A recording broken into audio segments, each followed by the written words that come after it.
भारतीय क्रिकेट गलियारों में उस वक्त हलचल तेज हो गई जब बांग्लादेश क्रिकेट बोर्ड ने T20 वर्ल्ड कप भारत में खेलने से इनकार कर दिया। मामला सीधा ICC तक पहुंचा, लेकिन बांग्लादेश की यह अपील वहीं खारिज कर दी गई। ICC के फैसले के बाद माहौल और गर्मा गया, क्योंकि यह मुद्दा सिर्फ क्रिकेट तक सीमित नहीं रहा, बल्कि बयानबाजी और बहस का रूप लेने लगा। इसी बीच अचानक इस पूरे विवाद में सानिया मिर्जा की एंट्री हुई। सानिया ने इस फैसले को लेकर ऐसा बयान दे दिया जिसने सोशल मीडिया पर आग लगा दी। उनके शब्द इतने तीखे थे कि क्रिकेट फैंस से लेकर एक्सपर्ट्स तक हर कोई हैरान रह गया। कुछ लोगों ने समर्थन किया तो कुछ ने सवाल उठाए और देखते ही देखते यह मुद्दा एक बड़े विवाद में बदल गया। लेकिन कहानी ने असली मोड़ तब लिया जब हार्दिक पांड्या ने सामने आकर सानिया मिर्जा के बयान पर सीधा और करारा जवाब दे दिया। हार्दिक के शब्द न तो भावनात्मक थे और न ही उकसावे वाले, बल्कि सीधे, सटीक और देश के पक्ष में खड़े नजर आए। उनका जवाब इतना दमदार था कि कुछ ही मिनटों में सोशल मीडिया पर ट्रेंड करने लगा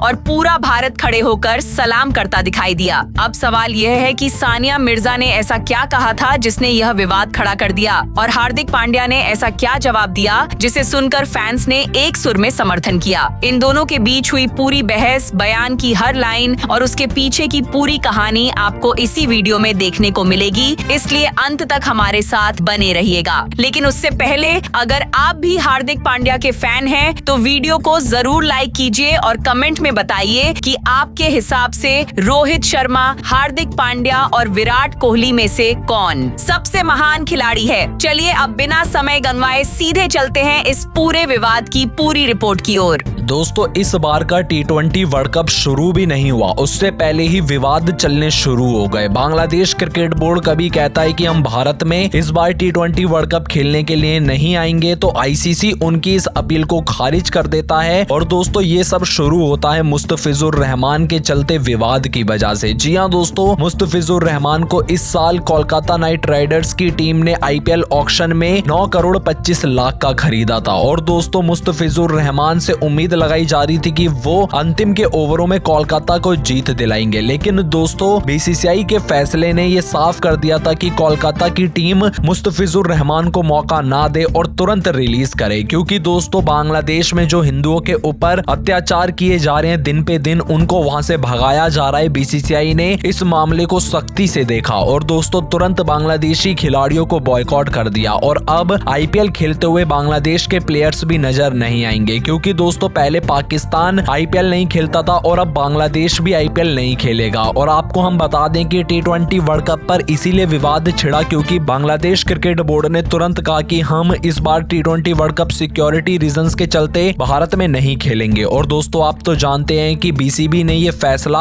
अपनी अकड़ में लिया। और दोस्तों अगर बांग्लादेश की टीम भी भारत में अगर T20 वर्ल्ड कप के मुकाबले नहीं खेलती तो बहुत सारे मुकाबले इस बार श्रीलंका में करवाने पड़ेंगे और इससे भारत को एज अ होस्ट नेशन काफी ज्यादा नुकसान होगा, और ऐसा बिल्कुल भी BCCI होने देना नहीं चाहेगा। और आपको हम बता दें कि BCCI के इस फैसले का विरोध अब सानिया मिर्जा भी कर रही हैं। जी हाँ दोस्तों, यहाँ पर सानिया मिर्जा कहती हैं कि बांग्लादेश के खिलाड़ियों को IPL में अगर आपने खिलाने का फैसला किया था तो आपको इसको विड्रॉ नहीं करना चाहिए था, क्योंकि आप जानते हैं कि बांग्लादेश के खिलाड़ी काफी ज्यादा टैलेंटेड होते हैं और मुस्तफिजुर रहमान जैसे गेंदबाज का यूज अगर कोई टीम उठाती तो शायद वो IPL का खिताब भी जीत सकती थी। लेकिन BCCI ने सबसे पहले तो गलत काम यही किया कि उन्होंने IPL से बांग्लादेश के खिलाड़ियों को बाहर कर दिया और फिर तर्क ऐसा दिया जिसका कोई तुक नहीं बनता। अगर बाहर से ये खबरें आती हैं कि हिंदुओं के ऊपर बांग्लादेश अत्याचार कर रहा है तो और भी कई देश हैं जो कि हिंदुओं के लिए स्टैंड ले सकते हैं, लेकिन कोई भी एक्शन नहीं ले रहा है। लेकिन भारत ने एक्शन लेकर साफ किया है कि वो हिंदुओं की रक्षा चाहते हैं बांग्लादेश में। हालांकि दोस्तों फिर सानिया मिर्जा को मुंह तोड़ करारा जवाब देते हुए यहाँ पर हार्दिक पांड्या कहते हैं कि अगर आपको भी बांग्लादेश से इतना ही प्यार है तो आप बांग्लादेश में जाकर रहिए और उन्हीं की टीम में शामिल हो जाइए, क्योंकि बांग्लादेश के खिलाड़ी अब भारत में आकर तो नहीं खेलने वाले हैं और हो सका तो हम भी कभी बांग्लादेश को बॉयकॉट करेंगे और उनके खिलाफ एक भी ना तो सीरीज खेलेंगे पाकिस्तान की तरह और ना ही कोई IPL मैच। तो दोस्तों यहाँ पर हार्दिक पांड्या ने मुंहतोड़ जवाब देकर करोड़ों हिंदुस्तानियों का दिल जीत लिया। बाकी अब आप सभी की क्या राय है हार्दिक पांड्या के इस जवाब के बारे में? अपनी कीमती राय हमें कमेंट करके जरूर बताइएगा।